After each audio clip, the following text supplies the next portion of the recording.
Welcome to the, I don't know how many annual Betty Hill Forums this is, but I'm going to give you a little background about Betty Hill because I know there's a lot of people in this room who are new to the League and aren't familiar with Betty Hill.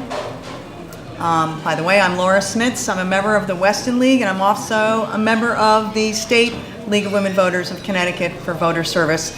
Some of you will remember that I was once a registrar and also a Board of Education member, as well as a League member since I came to Weston about a good 16 years ago. Betty Hill was a member, a lifetime member of Weston, but she was also a person who was extremely interested in what the League was doing internationally. And there was a time where the League US wasn't as international as it should have been, and so she wanted to make sure that we never forgot our international roots. I'm going to read you a quote from Betty Hill. From the earliest days of the League programs, there was always a concern for international problems. We had study programs and speeches on issues like world trade, China, and the United Nations. Through the years, programs for study began to change, and I became concerned that the League was losing its global outlook. I rejoice that Weston is coming up with an answer by offering programs like this one today, and in a sense this is 2000 when we started doing this. After all, women have a powerful voice, not only in Weston and Connecticut affairs, but also on global issues. Betty Hill was 101 in 2000 when she was honored by the Secretary of State in Hartford as one of the first women voters in the state at a celebration marking the 80th anniversary of the day Connecticut became the 36th and last state needed to approve the 19th Amendment to the U.S. Constitution, giving women the right to vote. Betty Hill was one of two centenarians whose votes in the 1920 election were the first cast by Connecticut women. My father took me to the polls. He was so proud of me, said Betty, a 1921 graduate of Smith College, who remained active in Smith alumni affairs, local town meetings, and the League of Women Voters ever since. Betty died in 2001 at the age of 102. So that's why we're here. So we're also here because we want to talk about international affairs and what it means to be an American and what it means to be a global citizen. And our speaker today knows all about that. Dr. Virginia Metaxas is Professor Emerita of History and Women's Studies at Southern Connecticut State University. Her main area of expertise is in U.S. women's history, but she also teaches immigration, social, medical, and Hawaiian history courses. She has published several articles and books on the history of childbirth and child care, occupational therapy, nursing, and missionaries in Hawaii and the Near East. She is currently working on a biography of Dr. Ruth A. Parmalee, who served as a medical relief physician in Turkey and Greece in the first half of the 20th century. Please welcome Dr. Virginia Metaxas.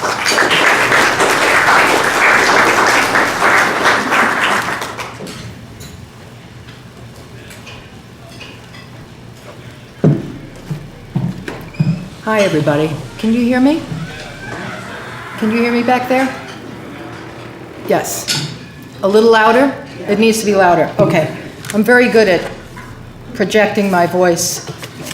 But if I get a little too quiet, let me know. Are you trying to tell me something back there? No, okay.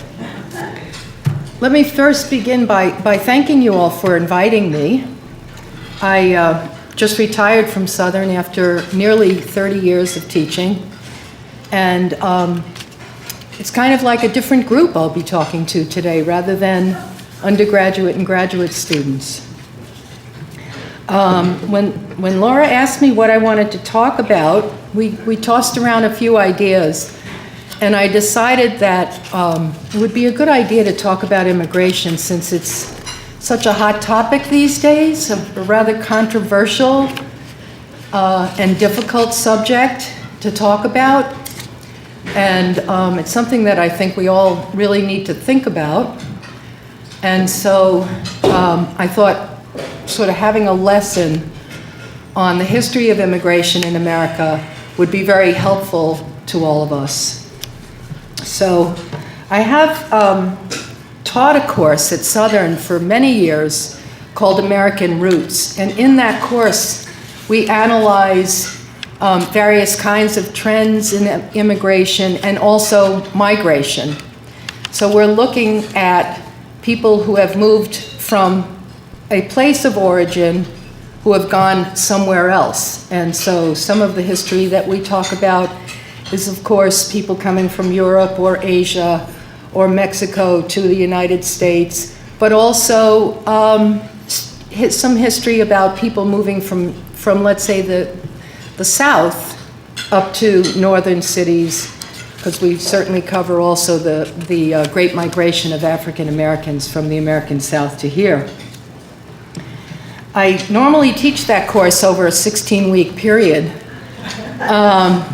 And the students in the course are assigned in the final weeks to do interviews of their own families and to find someone, a parent, a grandparent, and if they don't have anyone that they can talk to from their own family, they interview neighbors or friends. They find someone, and they try to write a 3-generation family history. Immigration and migration is central to being an American. We are a country of immigrants. We are a country of people that have moved from one place to another to make a better life for themselves and for the next generations. So that's what we're going to try to talk today in a very short period of time. I thought what I would do is I would spend the first 15 or 20 minutes sort of giving a lecture with a lot of kind of facts and information to sort of lay out various kinds of historical trends. And then I want to show you a very short film that will last about 14 minutes. But then when that's finished, I would like for us to have a conversation. Hopefully, we'll have some people here in the group who would like to share some of their own immigration stories from their own families. So as I'm talking, just kind of think about your own family history. So the other aspect is, of course, since this is the League of Women Voters, I want us to focus on the experiences of women in immigration. It's really interesting because when we think about history, if we place women in the center of the story, somehow the story changes. And that's what I would like for us to do today. So I'm going to focus on the experience of women, because women were certainly integral characters in the process of immigration. They made up at least 50% of people who immigrated going back to the 19th century, the 20th century, and certainly today. So let's take our time in focusing on women.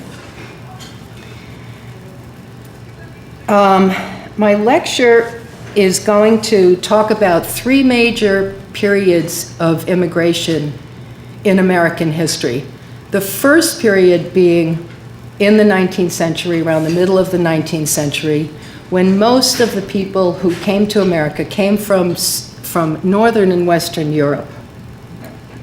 The second period, great period of immigration that we're going to talk about, is at the turn of the 20th century, beginning at around the late 1880s and running up past World War I.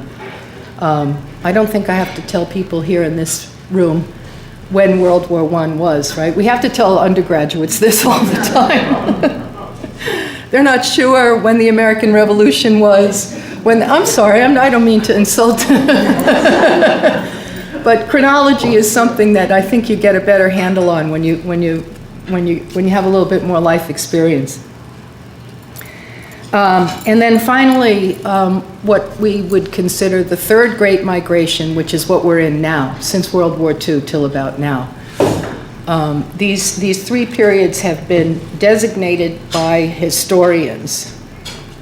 The Great Migration of the 19th century wasn't called the first Great Migration until the second Great Migration happened, and then with with time, we began to understand these different phases. Okay. So let's start by talking generally about what makes people move. Why does someone decide to leave their place of origin to go somewhere else? It's never usually a choice. It's usually certain kinds of conditions that occur that force people to leave their place of origin to go somewhere else. And certainly that's the case when we look at American immigration. Poverty is one of the main reasons why people decide they have to leave where they are and go somewhere else. Also, other man-made disasters, as I could call them, such as war, political persecution, religious persecution, and then natural disasters like floods or volcanic eruptions or famine, driving people to leave their place of origin to come here. The first great migration to America was dominated by mainly Scandinavian, Irish, and German immigrants coming out of Europe at a time when there were land scarcities, and at the time, land was inherited through a primogeniture system, which meant the first son would inherit land and other sons would have to find some other way to go off and start their own families. And land was becoming scarce in Europe by the time we get to the early part of the 19th century.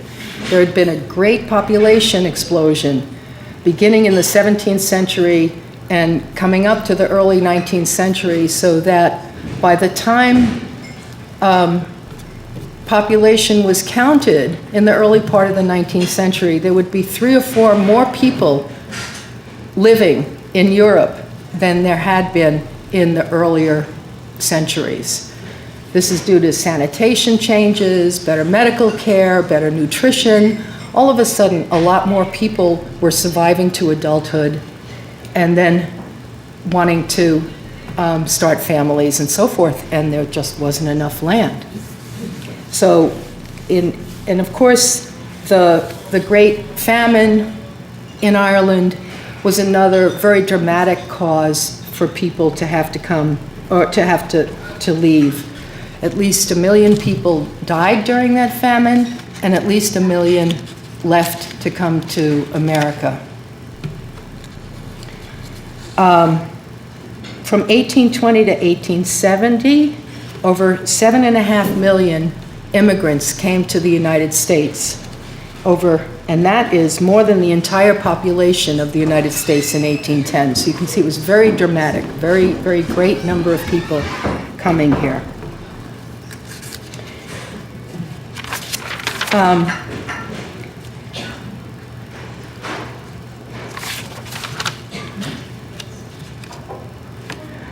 Irish Catholics underwent tremendous discrimination in the 19th century and even until the early 20th century, because many white Anglo-Saxon Protestant Americans were prejudiced, were very fearful of this great number of people coming with a different religious background. So this idea of xenophobia, something that we're seeing a lot of today, is something that has quite a long history in the United States. More than 20 million immigrants arrived between 1880 and 1914. The new immigrants, of course, they were called the new immigrants by the time historians started looking at it in the 20th century, were very different than the so-called old immigrants from the first Great Migration, because they had different linguistic and religious backgrounds than the earlier European arrivals. Their skin was a little darker, too. Most Southern Europeans were motivated by economic opportunity to come to the United States, while Eastern Europeans, primarily Jews, were leaving because they needed protection from religious persecution as well as economic persecution. Okay, so who were the women of these 19th and 20th century migrations? Let's try to focus now on the women. Most were young, most were poor, most were motivated to find better economic conditions, most were part of family groups. They were either the wives, mothers, or daughters or sisters of men who came over. So in many cases, the women did not have a choice about coming to America, especially the married women, if their husband decided that that's what they were going to do. I'm the granddaughter of Greek immigrants to America, and when my grandfather decided that he was tired of being drafted so many times because there were so many wars going on between Turkey and Greece for nearly 100 years, and he kept getting drafted, he decided he was going to come to America, and my grandmother literally had no choice. She had to follow her husband. That was what it was expected of her. My grandfather came first and established a place to live and a job, and my grandmother came about 6 months later carrying her newborn baby girl, my Aunt Agnes.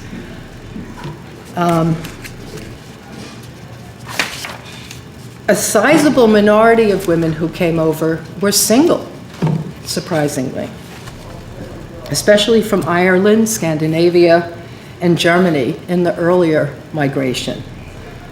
They worked as domestics. There were many, many women who could find work doing what was traditional women's work, which was to take care of households, do cooking, do laundry, do childcare, and they did this for other families in order to make money. And most of that money ended up going back to their country of origin, to other family members, to help to bring them over. There were years, according to historians, there were years in the 19th century where millions and millions of dollars were sent back to Ireland from Irish working class women who were here, who were working as domestics, who would bring over one brother, one sister, another brother and another sister, one, just continually working, so that even though there was an ocean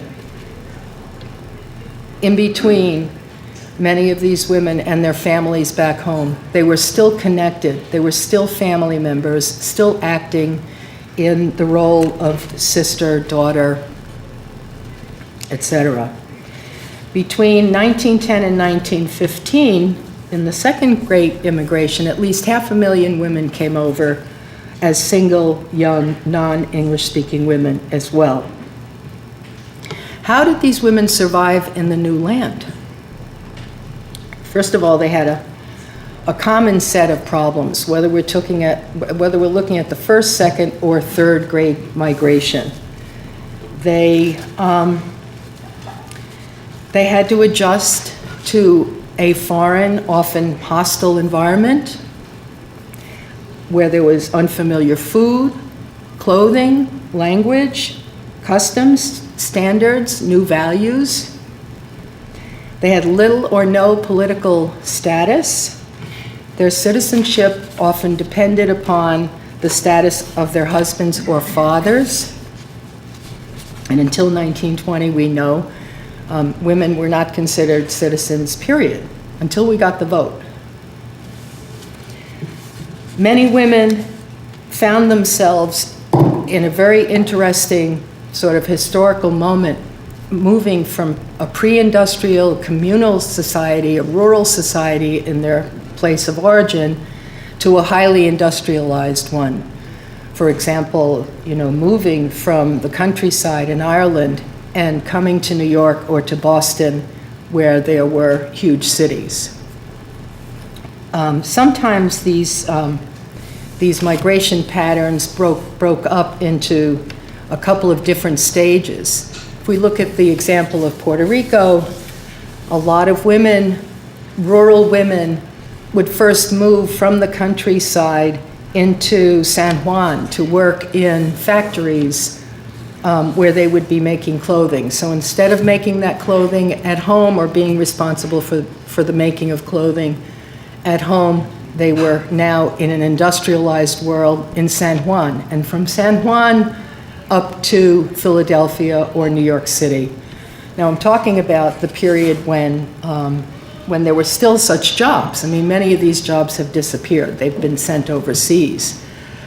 But it's interesting to note, and this is borne out in many of the student papers that I read over the years teaching my course, that Italian-American kids from Connecticut would write about their grandmothers having a job in Bridgeport or in New York City in the sewing factories, and the Latino and Latina students in the class would be writing about their mothers working in those same factories as the next generation, once we got into the 1950s and 1960s.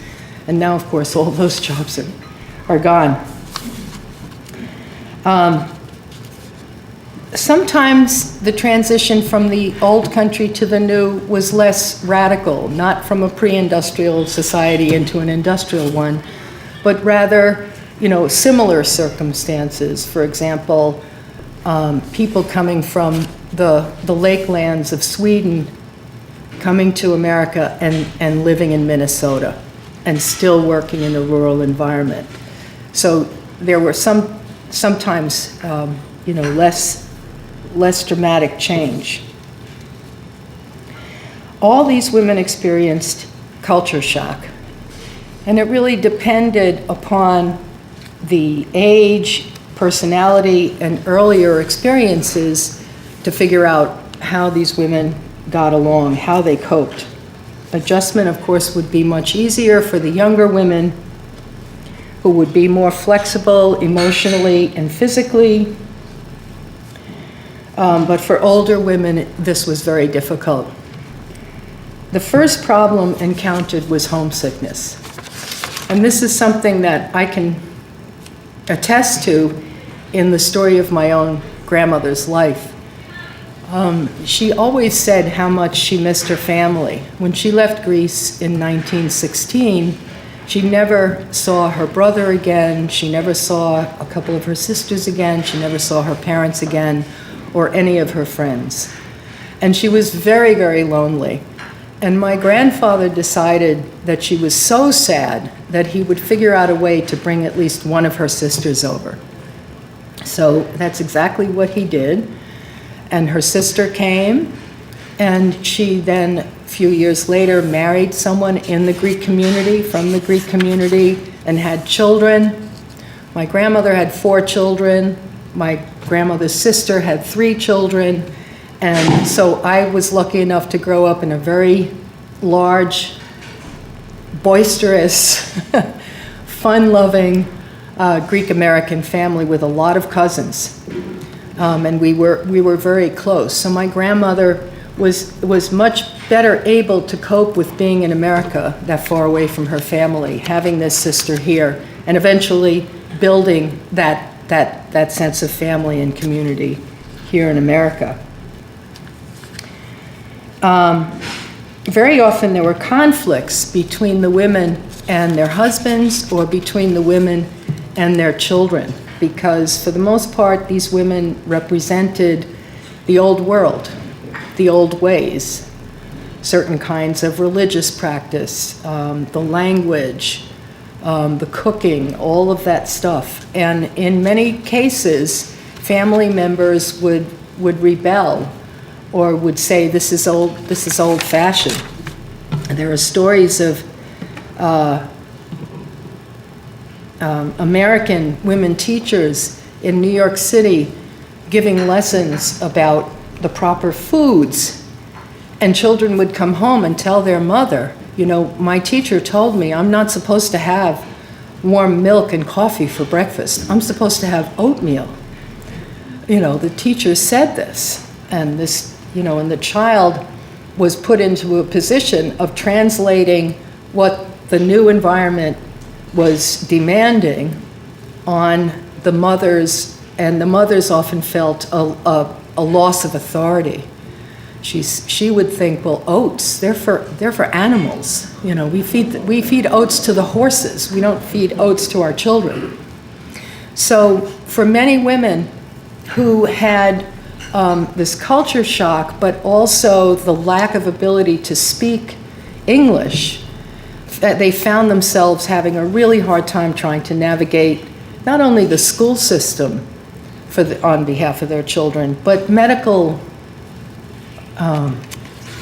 medical situations, not being able to explain who's sick and how, or the differences in how certain kinds of illnesses were taken care of. Mechanization transformed American industry between 1880 and 1930, fueling the production of inexpensive consumer goods. And this created an explosive need for cheap, low-skilled labor. And as I mentioned before, many, many jobs would open up for women to conduct work that was an extension of the kind of work they did at home. Let me talk a little bit about the women of the third great migration. But first, just a little bit of background. Post-1945 immigration to the United States differed fairly dramatically from America's earlier 19th and 20th centuries immigration patterns. Most notably in the dramatic rise of numbers of people coming from Asia. Beginning in the late 19th century, the government took steps to bar immigrants from Asia. The establishment of the national origins quota system was in the 1924 Immigration Act, narrowed the entryway for Eastern and Central Europeans, making Western Europe the dominant source of immigrants. But by 1945, we see a shift where immigration policy is opening up much more to people around the world, especially after World War II. The recruitment of temporary agricultural workers from Mexico led to an influx of Mexicans, and the repeal of the Asian exclusion laws opened the door for Asian immigrants. Now, we're also talking about not just East Asian, but Southeast Asian and South Asian.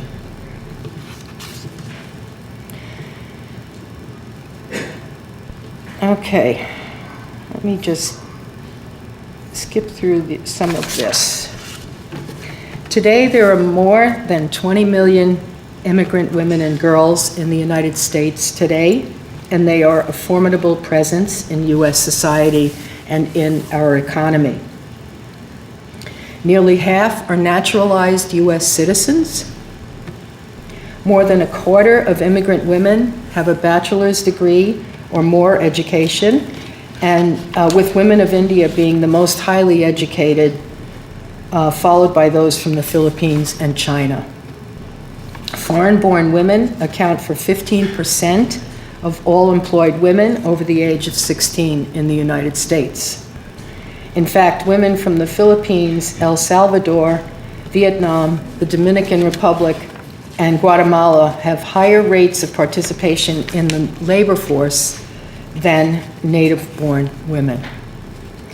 Immigrant women work in every occupation, with 1/3 being in management and professional occupations, while nearly 1/3 work in service occupations and under 1/4 in sales and office occupations.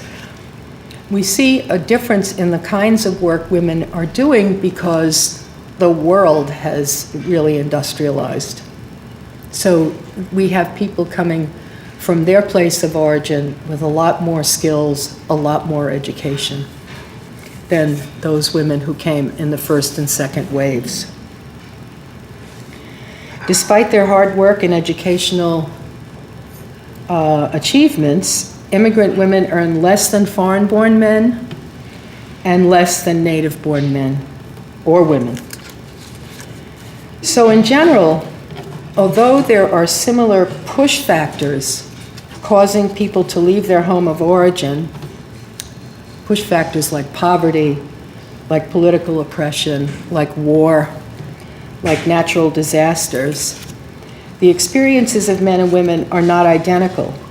Gender roles and expectations are important factors in shaping the immigrant experience.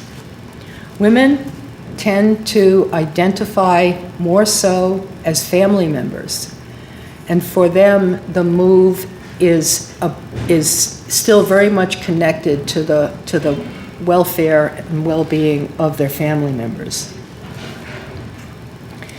Women's experiences in immigration are firmly related to her familial and cultural identity and values. Now, what I thought we could do now is I would like for you, I want to share a very short movie with you. And as you're watching the movie, I'd like for you to be thinking about some of the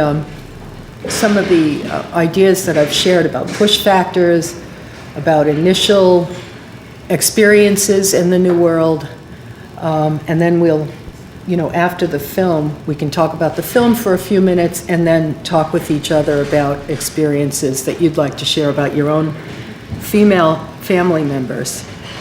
The film is called Sowing Woman, and it's based on the filmmaker Arthur Dong's mother. Her name is Zem Ping Dong. The film illustrates the story of one woman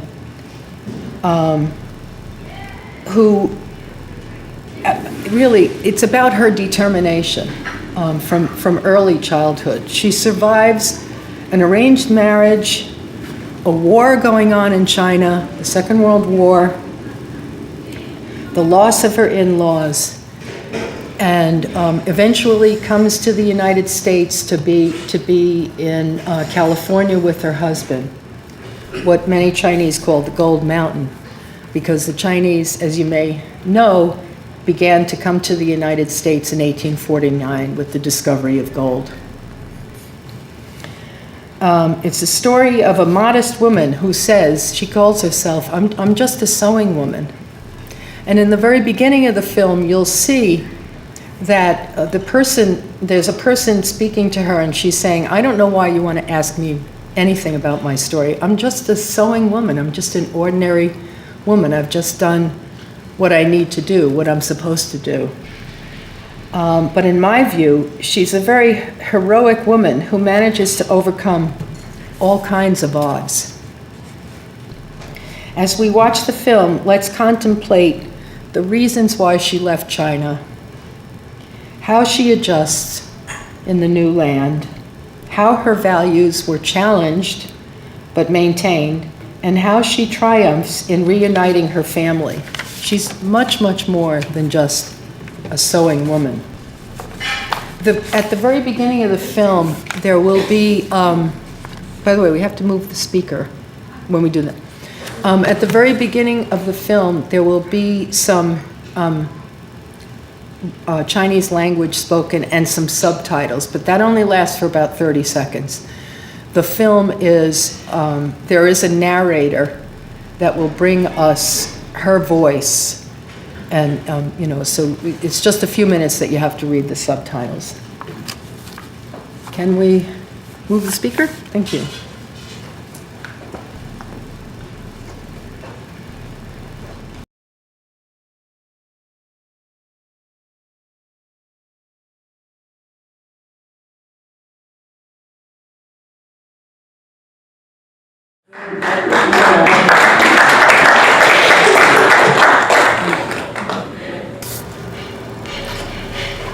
Okay, so I hope that story, I don't have the microphone now, I'm assuming everyone can hear me. So I hope that story inspired or stirred some memories for you. First of all, is there any reaction to the film? Initial reaction or thoughts? I thought it was very lovely. I was very touched watching it. It's the American dream story, right? The sun goes up, and UC Berkeley becomes an engineer. It's what all immigrant families dream about. We all dream for our kids. Yeah. And how difficult it must have been for her to be separated from that child in that period of time until they were able to get him here, thanks to the government allowing for that forgiveness program. Yes. Well, I was struck by the contrast between that, which is the American dream, and the actualization of certain aspects of it, and what happens in some Jewish families, which happened in mine. I mean, there were no people left to bring over. And my parents were so devoted to becoming American that they really didn't transmit much of their own culture from the old country. And so my grandmother was not valued in the way that she should. She never learned English. And I thought that the stories she told me about pogroms were fairy tales. And I never got to appreciate her until I got much older and then reconstructed all of that stuff. So there was a very different, and even now there isn't a large family together, because when a few of them came over, there was a kind of additional diaspora. You know, they went to different parts of the States, and so I think that this now in some ways, it was the American dream realized, because my sisters and I were educated and now live a very good life here in Weston, and so that aspect of it was wonderful. And we were products of the generation that went through the war and then actualized our parents' dreams, which they couldn't have for themselves. So in that respect, it's another version of the fact that it was successful in the long run. But the contrasts are also very vivid. Being able to transmit your old culture and then not, that's true. And generally speaking, the women are the ones that are the holders of the culture, the ones that are passing it down. And one of the wonderful things about teaching the course and having students write those family histories is they often had conversations with their grandparents that they never would have had without that assignment, sort of getting, being put to task. And it turns out to be a wonderful conversation through the generations. Any other reactions? Yes. Yeah, I was struck, and this is not a criticism, just a comment about the exclusion of the great wave of black people that came over from Africa. I guess they were a pull rather than push. Say that again? I was struck by the absence of the great wave of black people that came from Africa. Oh, yeah. Their discussion. Yeah, well, we tried to, I tried to bring it from the 19th and 20th century, not the earlier. Certainly in my course, I begin with the very early days of the colonies, and there's a lot of material about the African forced migrations to America, and it continues throughout the course, and eventually getting to, when we get to the 20th century, from the South, from the Jim Crow South up to northern cities. Many of the students that I've worked with had parents and grandparents who came from the Carolinas, mostly here in Connecticut, and they came up on boats up to Bridgeport, which folks called Sweetport, because there were so many jobs there. And so, there were a lot of Italian Americans, other Eastern European Americans, Polish, Greeks, etc., who worked in a lot of those factories from the 20s, 30s, 40s, up until recent years. So, I certainly don't exclude African American history in any of my classes, because African American history is American history. but I just tried to do just 2 centuries. Yes? So what parallels are you drawing from your research with the immigration trends today? Well, of course, we see xenophobia, a lot of xenophobia today. And that's certainly something that rears its ugly head time after time, and that's a problem that's been carried through. There are differences in immigration today from these earlier migrations that I'm talking about because of airplane travel. A lot of people are able to stay in touch in a real physical, personal way with members of their family who live in other parts of the world. Because people are able to go back and forth across the ocean or across the country or whatever. So there are some differences in that sense. How many of you, is there anyone who would like to share the story of one of your female ancestors who left her place of origin to come to the United States? I just, after listening to this lady, I just want to say in 1915, my grandmother came here from Armenia, and the Turkish government killed almost all my relatives.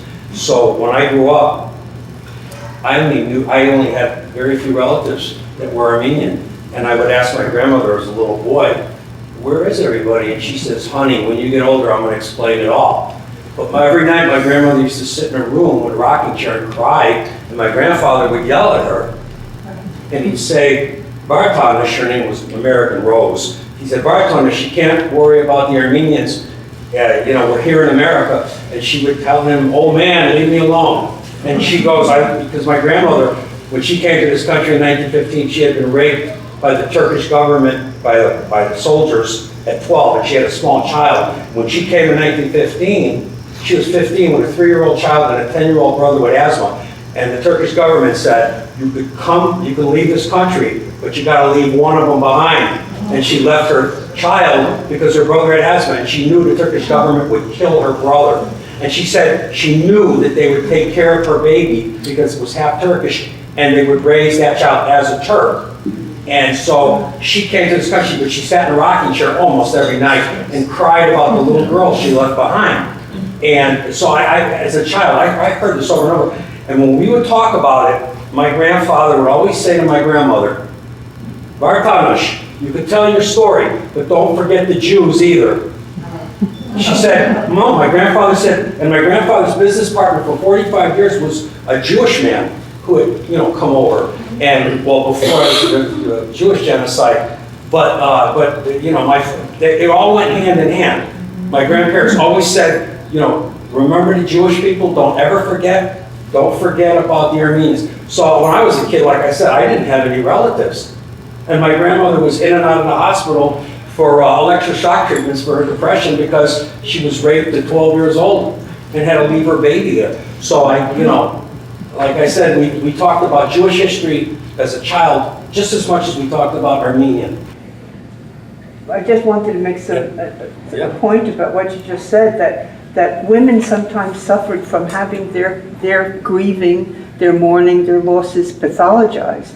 And they were seeing psychiatrists and they got electric shock for depression. And yet, at that point, psychiatry was not involved enough in studies of trauma and post-traumatic situations, so that they were really done a disservice. There was a whole generation that was brought up that way.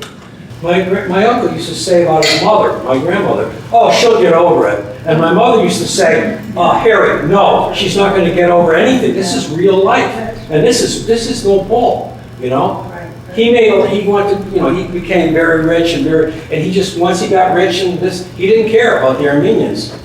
Once he made his place here, he was fine. But anyways, like I said, my grandmother was a strong, smart, sensitive woman who had very little opportunity because of mental illness and because, she was forced here. But she loved the United States when she got here. She loved America. But, she would say, never forget the Jews, never forget the Armenians. And then my grandfather would say, never forget the American Indians. That's what he would say too, so look what we did with them. So anyway, that's my piece. I got to speak my piece today.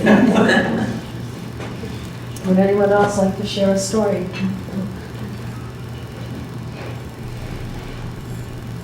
Maybe we don't know our stories. You don't? I don't know. I don't know a lot about a grandmother who came over at age 3. Relevant to the present. The present immigrant experience is very much still like the woman in that film. There's a young lady that I sponsored for citizenship, had the privilege to do that, from South America. And she came to the United States with a visa by airplane, and she overstayed her visa, which made her illegal after a certain amount of time.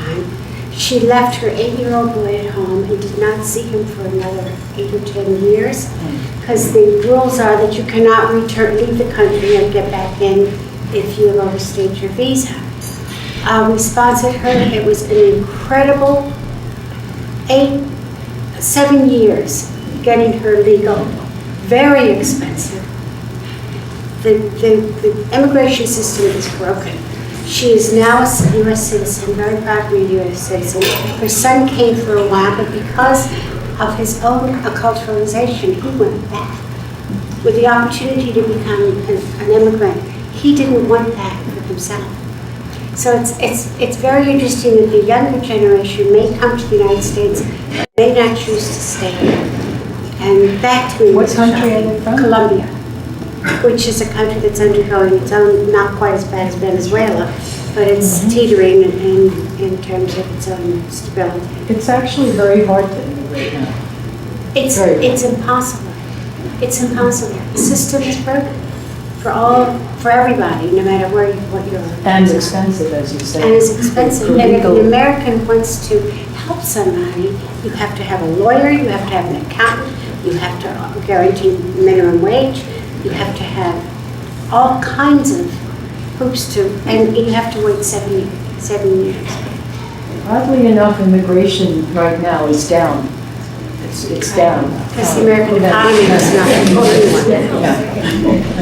And you would think that, that there are hordes and hordes, trying to, come in, but it's not really the case. It's just a whole lot of hyperbole. But that experience is still relevant. This young woman that we sponsored went through something very similar to that in the 1990s.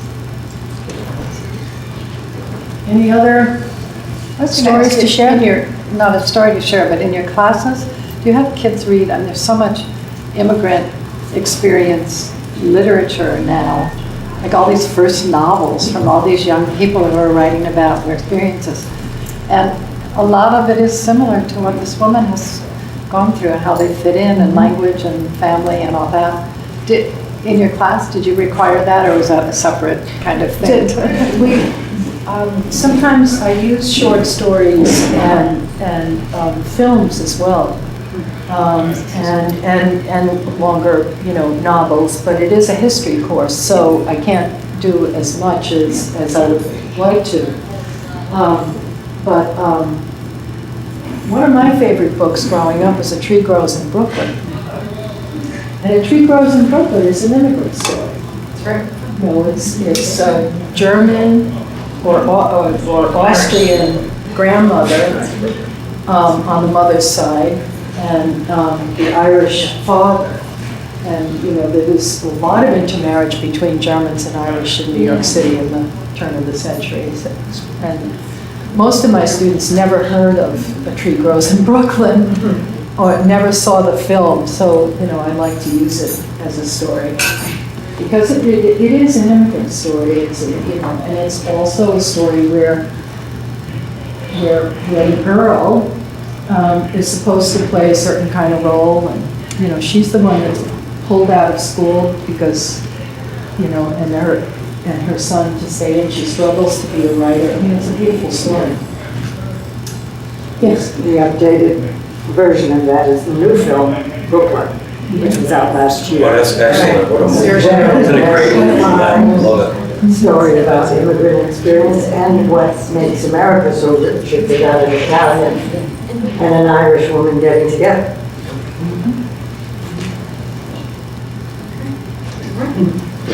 Okay, thank you very much. Thank you everyone for coming. This has been a great day. We love this space, and thank you, Linda, for helping us work it out. It's really a lovely space. If you have any interest in the League of Women Voters of Weston, I think you know where to find Helena Kaiser, and you can find us online. And there's also, we have a new pamphlet, How to Choose a Candidate, and there's an election calendar palm card if you'd like to take that. That's something that we're kind of working on at the League at the state level, trying to get more, kind of capitalize on all the excitement from the 2016 election, good and bad. So it's been great because a lot of kids are motivated, a lot of minority populations are motivated, so we're going to have a much more representative situation. And we try to encourage everyone who is eligible to not only register, but to vote. That's the key. Because I think the last 2016, 58% of the population that was eligible voted. That's pretty low for a presidential election. So we need to do better, and we need to maybe not go to Australia and find people, but we certainly need to improve our turnout rate. So thank you very much for coming.